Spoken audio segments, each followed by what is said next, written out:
పొక్కలు పడ్డాయి sir. Machine ఖరాబ్ అయింది. ఒక పాత మా టీవీ ఉండే, ఆ టీవీ నాశనం అయిపోయింది. మొత్తం బట్టలన్నీ నాశనం అయినాయి, ఇల్లంతా తడిసిపోయినాయి, మొత్తం నాశనం. తినే బియ్యం కూడా నాశనం అయిపోయినాయి, జొన్నలు తెచ్చుకుని అవి నాశనం అయిపోయినాయి, అన్నీ నాశనం అయిపోయినాయి సార్. ఏమి లేవు ఇంట్లో. ఇంత రౌతులతో నాకు రేకులు గిట్లు మొత్తం మా ఇంటి మీద అయిపోయింది.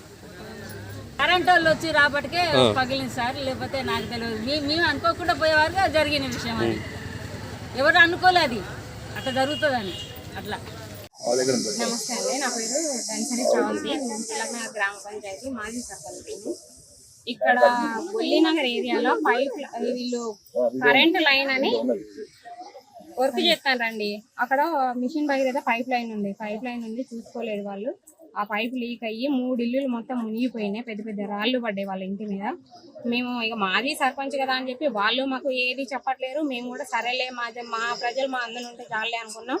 మాకు వాళ్ళు చెప్పారు, ఒక మాట చెప్పారు.